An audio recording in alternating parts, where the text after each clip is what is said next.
My mission is simple, to make you money. I'm here to level the playing field for all investors. There's always a bull market somewhere, and I promise to help you find it. Mad Money starts now. Hey, I'm Kramer. Welcome to Mad Money. Welcome to Kramer. Other people want to make friends. I'm just trying to make you a little money. My job is not just to entertain, but to educate and teach you. So call me at 1-800-743-CNBC. Tweet me at Jim Cramer. You want to know the single most useless thing you can do in this business? Oh, that's easy. The most useless thing you can do as an investor is to worry about what everyone else is worrying about. The flip side of this is also true. There's no point in getting excited about something that everybody else is eagerly anticipating. Why? See, because when the vast majority of investors agree that something's going to happen, that thing is already priced into the stock market, priced in. While the real economy moves at its own sedate pace. For example, you got to borrow money to build out equipment, then use that equipment to manufacture goods, then transport them to retail outlets and wait for the customer to come along and buy them. The stock market has no such limitations. Stocks don't quite travel at the speed of thought, but they come pretty close. So the moment a preponderance of hedge fund and mutual fund managers decide that the economy is slowing or speeding up or flatlining, stocks start trading like that's already the case. Usually it takes some time to build that kind of consensus, which is why you rarely see these moves happening instantaneously. But once the big institutional portfolio managers are on the same page about something, you can be pretty darn confident that it's baked into the averages. This is some basic economics 101 stuff. Now, I don't have a ton of use for economists as a professional in this show. They tend to take a totally ivory tower approach to this discipline, meaning they have all sorts of models for how the world's supposed to work, the economy's supposed to work, often very boring models, by the way, but they rarely let the empirical facts get in the way of a good theory.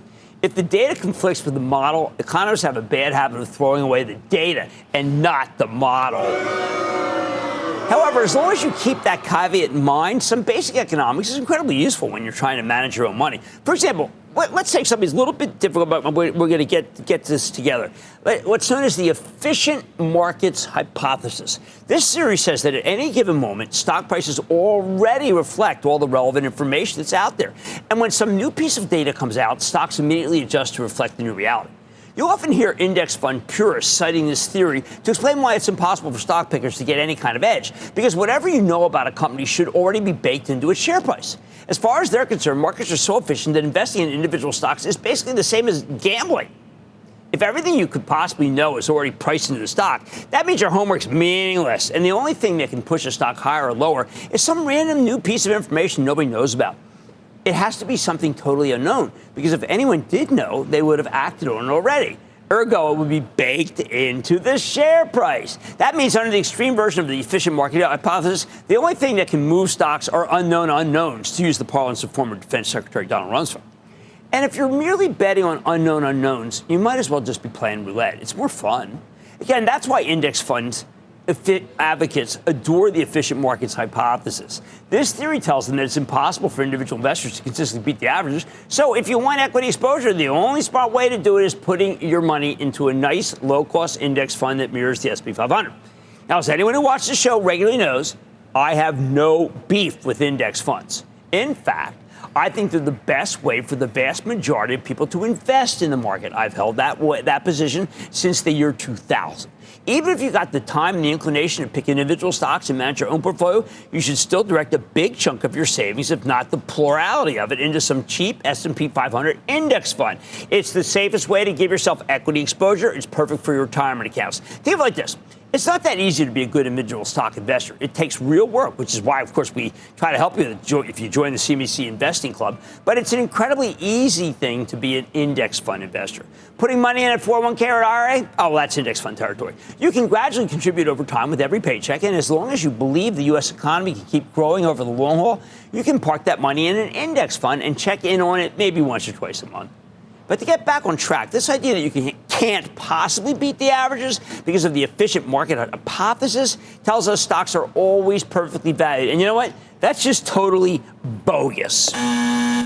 putting aside the fact that I did consistently beat the averages nearly every year at my old hedge fund, giving my clients a 24% compound annual return after all fees over the course of 14 years versus 8% for the S&P, the simple truth is that markets are not perfectly efficient.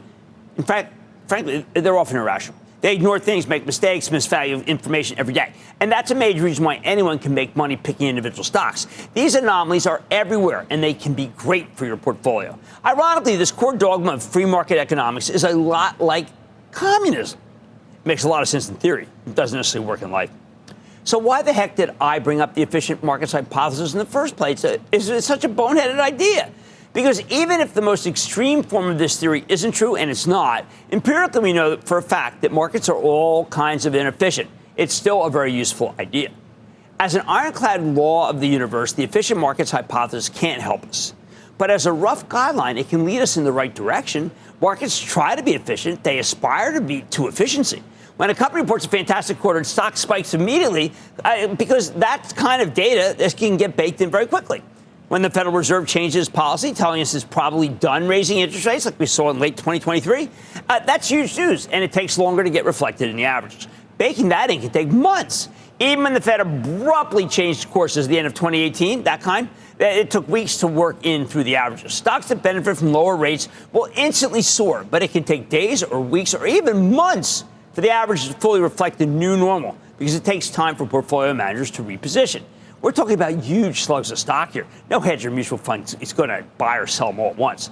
Sooner or later, though, we do reach a new equilibrium. So let me give you the mad money version of the efficient markets hypothesis. Call it the kind of sort of efficient markets corollary. When there's a widely held consensus view about something, anything, be it positive or negative, you have to assume that view is already being discounted by the stock market.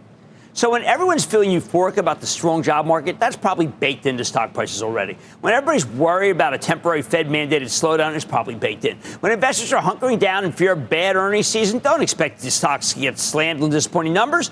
People are already anticipating a disappointment. In short, when all the talking heads and journalists and media-friendly money managers are telling you to be afraid of the same thing, that might be the one thing you don't actually need to be worried about. Let everybody else worry for you. From the stock market's perspective, the fact that most investors believe something's going to happen means that Wall Street's already treating it as a reality. Yet it's so easy to fall prey to groupthink when you're managing your own money. Emotions are infectious, like a communicable disease, frankly. When you see all sorts of experts coming on television and saying the same thing, while the newspapers print similar stories and your friends echo this stuff back to you, it's only natural to assume it must be true. And you know what? Very often it is true. But that doesn't mean it's going to move stock prices. By the time we get any kind of real consensus on an issue, that move is probably over. You missed it. The bottom line, if you want to be a better investor, don't tear your hair out fretting about the same things as everybody else. Instead, you should worry about the things other people don't seem to care about, because the real threat is the one that you don't see coming. Let's take questions. Let's go to Mary in Idaho. Mary. Hi, Jim. Nice to talk to you again. I have a comment and a question for you. Okay. The comment is regarding when you were talking about the conventional stupidity.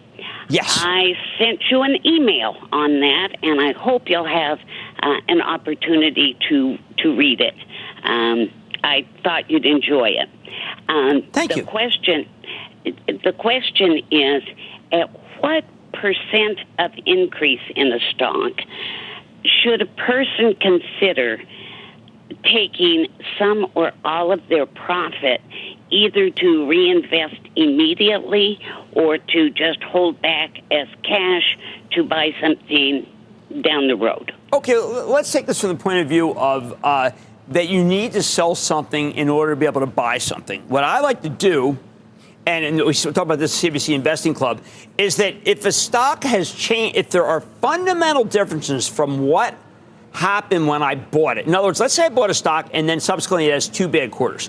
Well, that's what I want to sell. I rank the stocks, I lower stocks ranking if they've missed a couple of quarters, and then I boot that to buy something I think is better. There are going to be moments where a third quarter turns out to be good and I didn't get it. And I kick myself when that happens. But what I've done is create a level of discipline that's what you should do, Mary. And thank you for your email, too. Let's go to Dave in Colorado. Dave. Hi, Jim.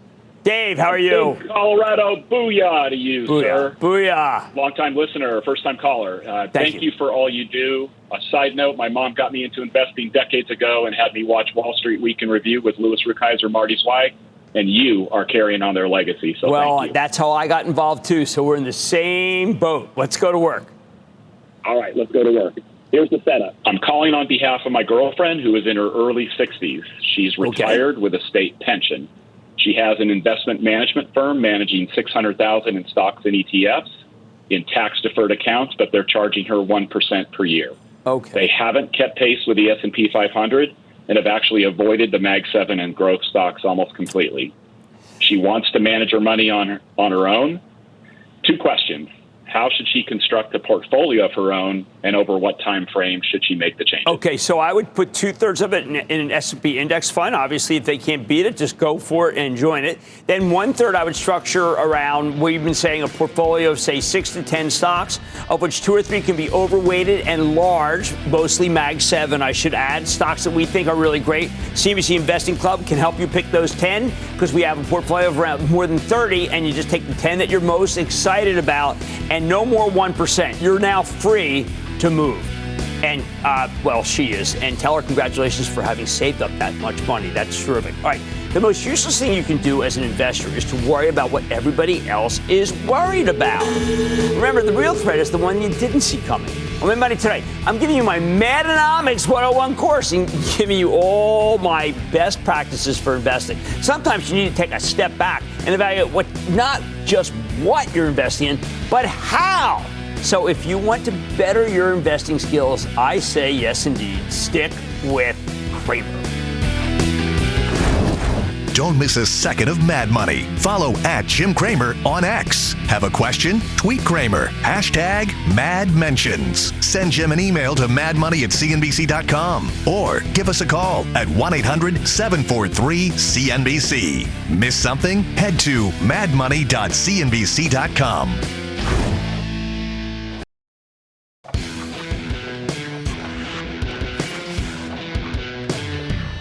Like I told you before the break, when you pack into a crowded trade, you're playing with fire. If everybody's on the same page about a stock or even a whole sector, that usually means the easy money's already been made. Doesn't mean you can't profit from something obvious. But when you're late to the party, you're going to have lower returns and higher risk. Now, look, that's just the nature of the beast. Fortunately, nobody's putting a gun to your head and forcing you to follow the hedge fund herd. In fact, you don't even have to think about spotting tops and bottoms by gauging sentiment if you don't want to. There are lots of different ways to invest. Some of them take less work than others. For example, there's timing. You could try to call every gyration in the averages, buying stocks when they look poised for a near-term bottom, then selling them when they look toppy. You can trade around a core position. You take a large holding, then you lighten up on part of your position when it gets overextended to the upside, and buy it back when the stock sells off. You can keep your battle on your shoulder, waiting for the perfect moment, where the whole market sells off dramatically, giving you a chance to pick up your favorite stocks for much less than they're worth. My fave. Back in my old hedge fund, I love doing this stuff. If you've got the time, and of course you need the inclination and the right resources, it is a terrific way to make money. But if you got a full-time job, this whole approach is just nuts. And I say that as someone with a terrifying extended family history of mental illness. Regular people who work, come on, that's funny. Regular people who work for a living don't have time to stare at the tape all day. Even if you work the night shift, it's just not a good use of your precious free time. More importantly, trading this actively just isn't worth the agitation.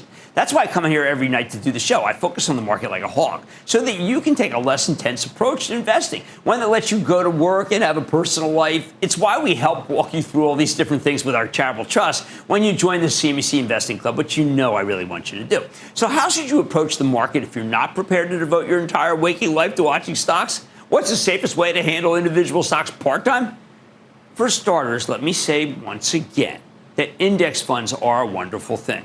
If at any point when I'm describing sounds too daunting to you or just too time-consuming, please do not hesitate to say individual stocks are not for me. And just put most of your mad money, that's the cash you invest with that's not part of your retirement portfolio, into a nice low-cost index fund or ETF that have very low fees that mirrors the S&P 500. I said this before the break, too, but that's because it's good advice.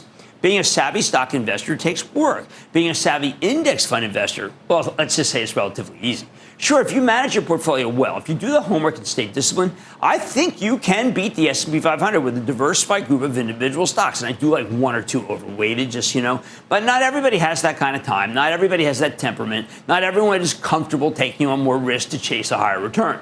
And that's perfectly fine, too. See, you got to do what's right for you. Call that suitability. What suits you? So keep that index fund option in your back pocket. Now, assuming you really do want to try to profit from individual stocks, let's talk about how you can do that without the stock market taking total control of your life. First, from the get-go, you need to accept that the best is enemy of the good. There's no point in trying to buy or sell stocks at the perfect moment. Nobody's that talented.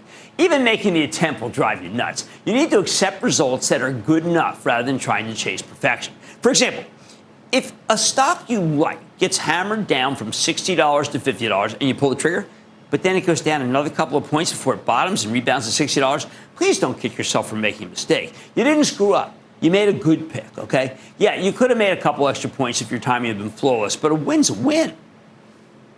Second, regular viewers know that I don't believe in the concept of buy and hold. I believe in the concept of buy and homework, meaning you need to keep researching your companies after you own a piece of them. And if something goes terribly wrong, well, you may have to bail. I think it's a good idea to buy stocks slowly on the way down and sell them gradually on the way up. All this requires a certain amount of active management. Please don't feel compelled to be too active, though. Now, the last thing you need is to be flitting in and out of stocks with every gyration in the broader market. You want to be an investor, not a trader. You think you can time things perfectly and flit in and out, but most gains occur in concentrated bursts. So you're liable to miss them if you're on the sidelines. Thank you to the great Peter Lynch for putting that in my head. Again, if you've got the time and the inclination to trade, that's great. However, most people don't. When you got a full-time job and you're trying to manage your own portfolio, you need to be willing to sit tight with the stocks you believe in. There will be sell-offs. There will be rotations out of one group and into another. There will be crazy action on a week-to-week and even day-to-day basis. You don't have to constantly adjust your holdings based on these moves. Now, if you believe in the stocks you own, and you shouldn't own anything that you don't believe in, then you should be willing to stick with them when the backdrop gets tough. Ideally, you'd be able to trade in and out, but like I told you, the best is the enemy of the good. In reality, when everybody's panicking over the latest crisis, you're going to be tempted to panic too and just sell everything. Get out now. You might even avoid a substantial decline by bailing on the whole stock market. Sooner or later, you're going to need to get back in. The whole point of sidestepping a decline is to sell high and buy your favorite stocks back at a lower level. Unfortunately, again, it's really hard to nail the timing here. Do you see my theme? I don't want you to do the impossible. If you dump everything, there's no guarantee you'll be able to buy your stocks back before something changes and the market comes roaring back. Witness when the market bottomed in October of 2023. When long-term interest rates peaked and started heading lower, well, something almost nobody saw coming. What's the solution? If you don't want to give yourself a panic attack every day, keep doing the homework so you know what you own. When your stocks surge higher, use that opportunity to ring the register just on part of your position, raise a little cash. After a 20% move or more, you need to take something off the table. That's my limit these days. When your stocks get hit, put that cash to work buying more shares at lower prices. But you don't have to nail every short-term top and bottom. Let me give you the bottom line here. To trade or not to trade, that is the question. If you're trying to be an investor who doesn't need to stare at the tape all day long, it's nobler in the mind to suffer the slings and arrows of outrageous fortune.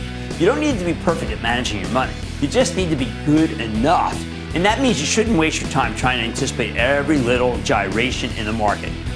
Take a page from Jimmy Chill and relax. Mad Money's back after the break.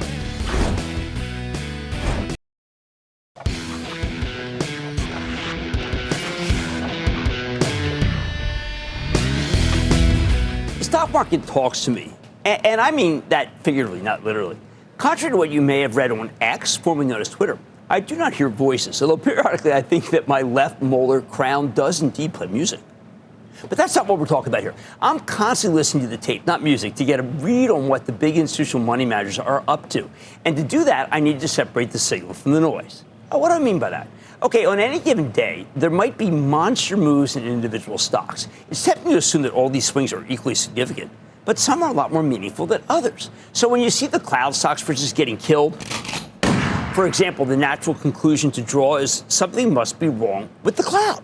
When a really loathed group bounces, it's not much of a stretch to assume that the pain must be over. The house of pain. But that's too easy. The truth is, some of these moves are a signal, and some of them are noise. Signal means something. It tells you that the stock will probably keep moving in the same direction. Noise, on the other hand, well, it is noise. To borrow my favorite line from Macbeth, noise is a poor player that struts and frets his hour upon the stage, and then is heard no more. It is a tale told by an idiot full of sound and fury, signifying nothing. In short, while signal carries a message, there's no real takeaway from noise. In another life, Shakespeare would have been a dynamite investor. Distinguishing the signal from the noise is as much an art as a science. So how do you tell when a major stock swing heralds something larger? Before we get into what makes a move meaningful, you need to understand that we get major single-day advances and declines with no real significance all the time. Good stocks can get ahead of themselves, rallying too far, too fast before selling off. The technical term for this is overbought, and chartists measure it with the slow stochastic oscillator, or the Williams percentage R oscillator, named after the legendary Larry Williams we talk about a lot when we go off the charts. When something's overbought, it means pretty much everybody who wanted the stock at a given level has already purchased it. Even the highest quality company can have an overbought stock, and when you run out of buyers, you almost always get a pullback.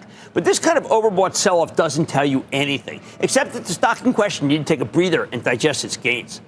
At the same time, even bad stocks can rally, and for similar reasons. If they get oversold because they've come down too quickly, you tend to get a nice oversold bounce. Once again, though, this is the sort of rally that doesn't convey much information. It's noise. A stock gets oversold, it bounces, and unless something else changes, it can go right back down once it works off the bounce. I bring this up because when you see dramatic swings in individual stocks, your mind will try to draw a connection to the fundamentals, the real-world facts about how the underlying company is actually doing. Sometimes that connection genuinely exists. Other times the action in the stock is noise, not a signal. And you'll end up feeling very foolish if you take your cue from that kind of action. Those who want to know more about this can go back to the canon on stock markets, and that's Confessions of a Street Addict, where I describe how easy it is to see a stock move a point and convince yourself something's really happening underneath. It's a really funny part of the book. All that really happens is that you have more buyers than sellers at a given moment. In a way, that might be totally unrelated to the actual company. I demonstrate that with a long time ago with a stock called Stride Rate. It's pretty funny. Hey, by the way, this is something we're constantly walking you through with the CNBC Investing Club. Of course, it's not just the technicals. There are plenty of other reasons why a stock might explode higher or melt down that have nothing to do with the fundamentals. Sometimes the market simply makes a mistake, and then the mistake gets rolled back. No greater significance. Maybe people misinterpret a good quarter as a bad one, something that happens quite often during earnings season because there's so many things happening at once. Maybe money managers are dumping stocks in one group purely to raise money so they can buy it in another. Yeah, one that's hotter. So what kind of action carries real significance? How do you know when a big move's foreshadowing something even bigger down the line? All right, there's a lot of signal that's pretty obvious. A company reports a blowout quarter, and its stock roars. Obvious. An analyst cuts estimates, and the stock plummets. Obvious. That's just business as usual. Now, I prefer to look for the unusual. A company catches an analyst downgrade, and its stock goes up. Interesting signal, counterintuitive. In my experience, when a stock refuses to go lower on bad news, it often means that's putting in a bottom and is ready to rocket higher. By the same token, when a company reports a fantastic quarter, it gives you great guidance, a bullish conference call, and the stock gets slammed, well, look, that's the kind of signal I'm looking for, too. It means Wall Street believes this company is looking at its last great quarter. When your stock falls on positive news, well, you may be looking at the top. For the most part, though, you can't decipher hidden messages in the way stocks are trading, except in some rare cases you probably shouldn't even try. It's important to know what's working and what's not working in any given market, but you can't let your money management decisions be completely guided by what's in or out of style in the Wall Street fashion show. Otherwise, you end up owning stocks just because they're going higher, and that is a terrible place to be, because you won't know what the heck to do with them once they inevitably start coming down. Here's the bottom line. When you're evaluating a stock, take your cue from the fundamentals of the underlying company. Don't put too much significance on day-to-day gyrations in the share price. Sometimes you can extrapolate a great deal from a big move in an individual stock. But more often, it's telling you something you already know, or it's just noise that means nothing. Let's take calls. Let's go to Howard, New York. Howard. Booyah, Jim. This is Howie from the Bronx. First-time caller and club member. Excellent. Thank you, my friend. Thank you, Howie. What's going on? Every time I visit with my grandson, he looks at my portfolio because he knows I'm always watching Mad Money every day. And thanks to your 10 a.m. conference calls and your intraday alerts, he sees gains of anywhere from 60 to 200% to some of my stocks. Oh, now wow. my grandson, he wants to be an investor too. I so hope here he are my does. questions. Okay. Threefold. When do I start to trim? How much should I trim?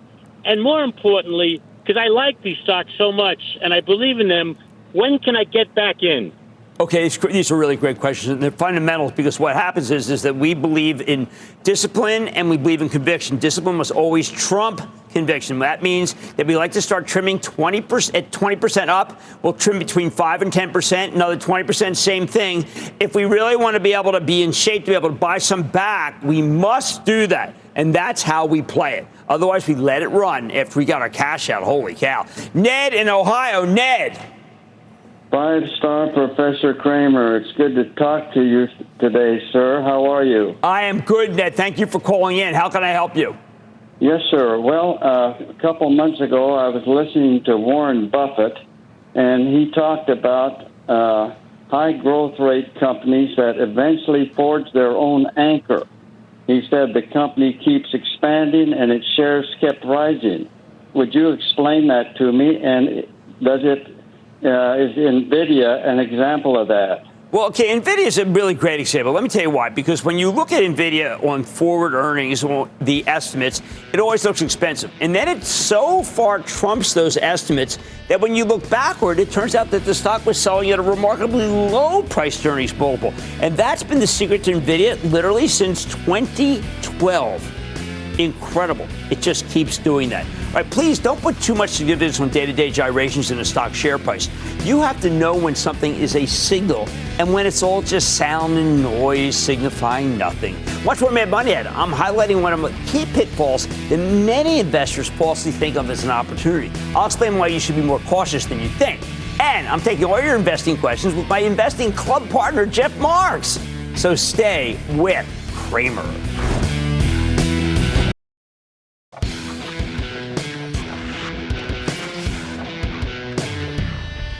All night, I've been warning you about the dangers of being a follower.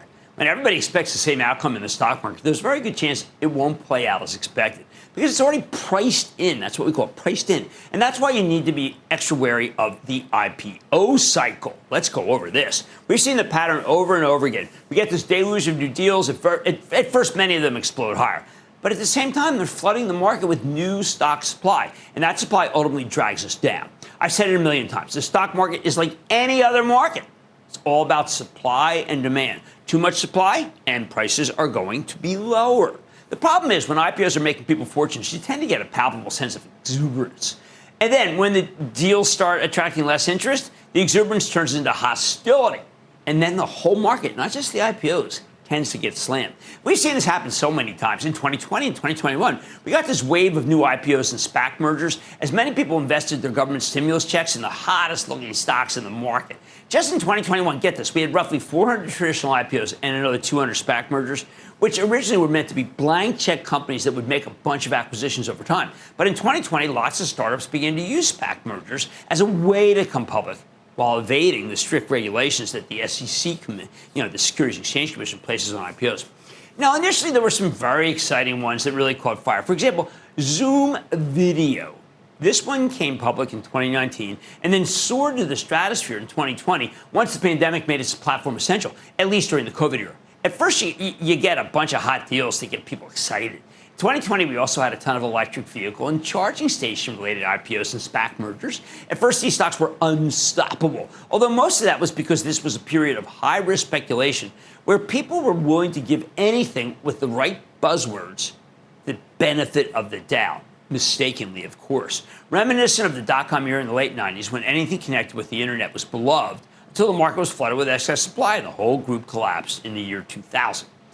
I'm going to give you a really concrete example from 2020. It's a company called Quantum Space, which in retrospect was basically a science experiment looking to develop better battery technology for electric vehicles. Anyone can develop better, more efficient batteries with the ability to charge very quickly, and you can make a killing, even in a world where electric cars have lost some of their luster. But QuantumScape was a long way from having anything they could actually commercialize and they could sell. Even 4 years later, these guys still didn't have any meaningful revenue. Back in 2020 and early 2021, Wall Street was still giving the benefit of the doubt to anything connected to electric vehicles. QuantumScape came public via a SPAC deal, and you have to be really skeptical of those. And when that merger was announced, the SPAC it was merging with saw its stock more than double in just 2 trading sessions, putting it in the 20s. Now, during this initial period of maximum hype, this stock, I know this is going to be crazy, but the stock shot up to nearly $132, and that's where it peaked in December 2020.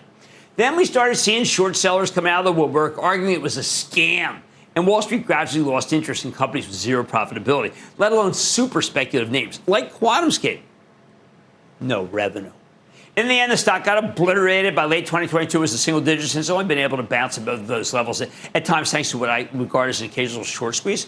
And look, QuantumScape's hardly alone. Don't mean to pick on it. All sorts of electric vehicle plays that came public during the IPO frenzy of 20 and 21 got crushed. Rivian, although it ended up coming back, but Lucid, Nikola, Canoo, the Lion Electric, Lightning Motors, Lordstown Motors, Faraday Future Intelligent Electrics, all saw their stocks plunge more than 90% from peak to trough. Many, like Nikola, turned out to be, had some fraudulence. Their founder and CEO was even sentenced to prison. Again, though, we had roughly 600 companies come public just in 2021. And by the second half of that year, many of these deals were blowing up in your face because we already had far too many newly minted stocks. The moment the Fed started talking tough about raising interest rates in November 2021, the entire edifice collapsed. And these new issues spent pretty much the entirety of 2022 getting eviscerated. And that's why I came out and warned you about the dangers of the IPO mania in late 2021. I said there was one surefire way to wound a bull market, and that's by flooding it with lots of supply, new supply. Again, when tons of companies start coming public, we basically get a supply glut in the stock market. I also warned you that eventually the IPO bubble would burst, and then you might be left holding the bag. Don't forget, hundreds of really low-quality companies that came public in the 2000 era ultimately went bankrupt. 2021 was just as bad. In fact, you could argue it was worse because so many of these were SPAC mergers, and that could make absurdly overconfident long-term forecasts that the SEC would never allow in a traditional IPO. The other big problem, when portfolio managers get excited about putting a lot of money to work in new IPOs, they often need to raise that money by selling something else. And when there are a lot of large deals, they need to do a lot of selling. 2021 was a little different thanks to the Fed's zero interest rate policy and all the stimulus checks that people got from the government. But in a normal IPO cycle, the new tends to crowd out the old. That's what happens. You sell to buy. Remember, the bulk of the new money that comes into the market goes into index funds, and they can't participate in IPOs because those stocks aren't in the indices yet. The actively managed funds that participate in these deals in the aggregate don't have enough cash coming in to get in on a bunch of big deals without selling something else. There's the mechanics of it. So the next time we have a big wave of upcoming initial public offerings, I need you to remember that it pays to be cautious when the IPOs are coming hot and heavy. The bottom line, as much as I love anything that generates enthusiasm for the stock market, of course, nothing does that like a few massively successful IPOs. You've got to be careful when we get a whole wave of new issues. The IPO cycle tends to start out strong, generate a lot of euphoria, then it burns out, and all the new stock supply can really weigh on the market. Please just keep in mind that concept the next time you get excited about a bunch of red-hot deals and mad money that's back after the break.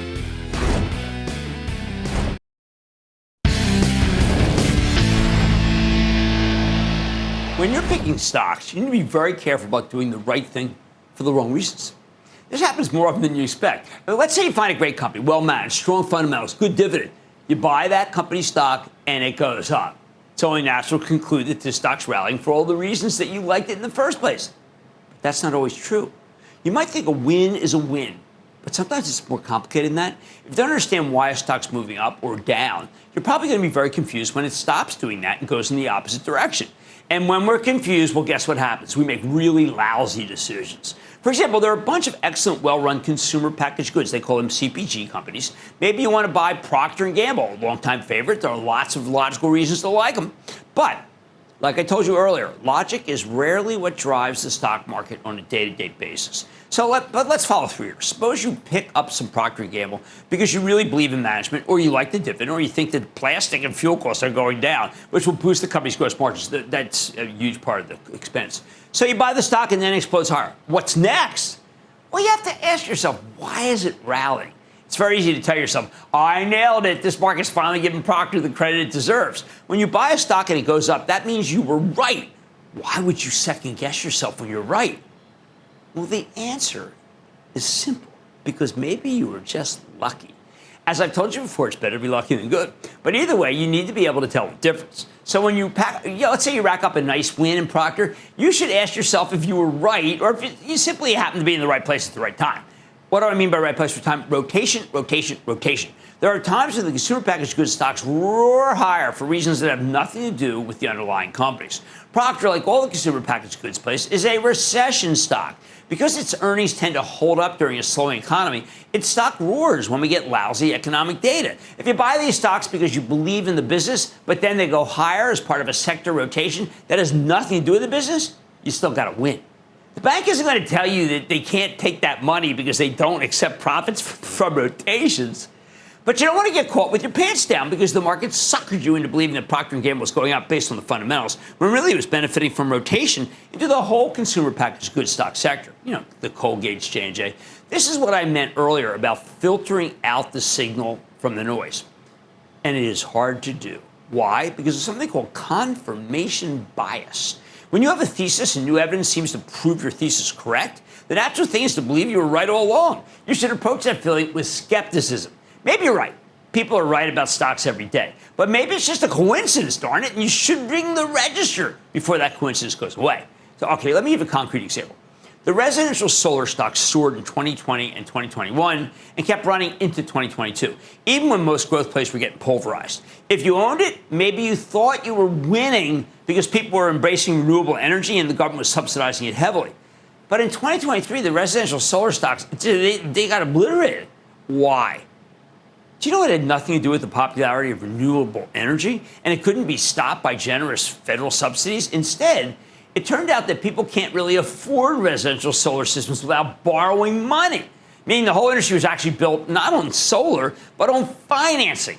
And once people realized long-term interest rates would remain elevated for quite some time, the residential solar stocks, they all got crushed. It's not a coincidence something like Enphase was roaring in 2020 and 2021 when people could borrow money for next to nothing. So let me give you the bottom line on this. It's very helpful to understand why a stock you like is going up or down. When you have a win, don't lazily assume that you simply got it right. Think about what it means if you were merely in the right place at the right time. And please proceed with caution. Stick with Kramer.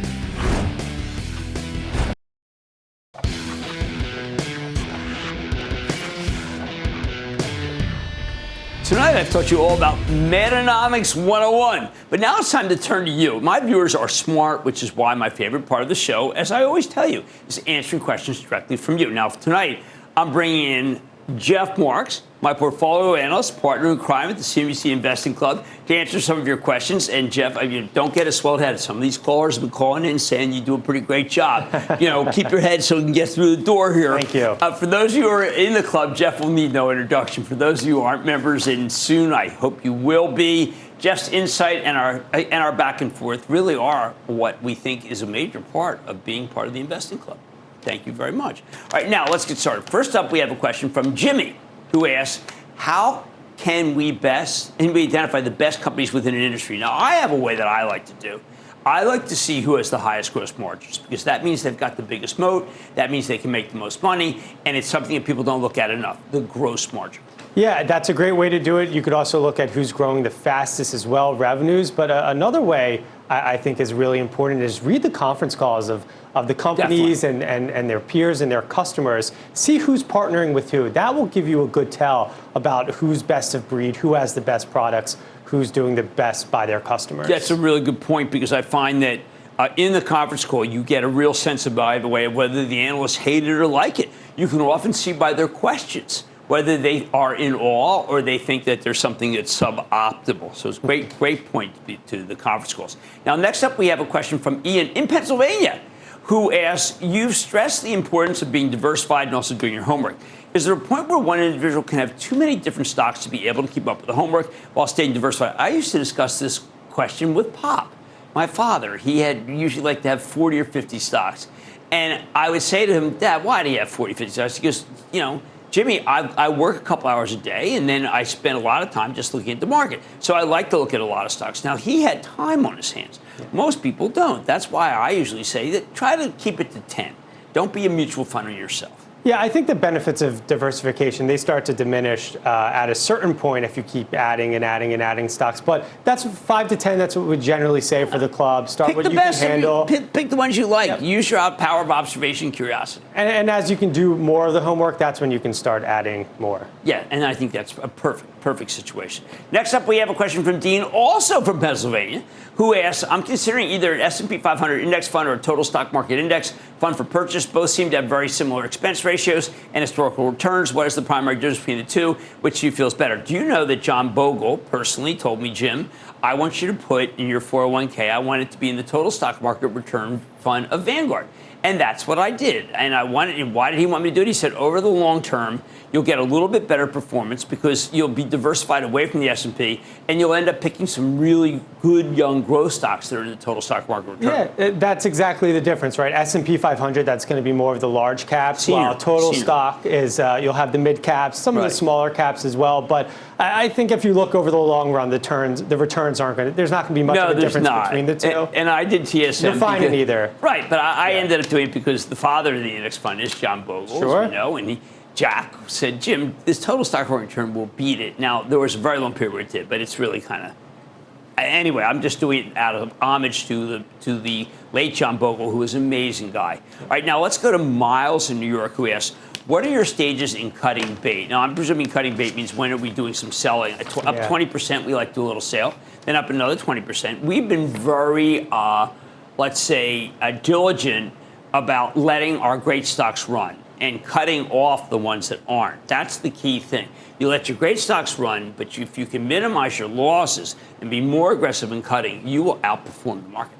Right, and you always have to remember when your original thesis, when it's not playing out as expected, that's when you may have to make an adjustment. And I know in some of those cases, we've often learned that our first sale is the best sale when trying to get out of a struggling name. Yeah, and I think that there's nothing wrong with admitting that you have a loss. What matters, as we were talking about the other day with Roger Federer, is you just win more than you lose. That's what you need to do. All right, now, you know what? We're going to have to save the rest of the questions for next time.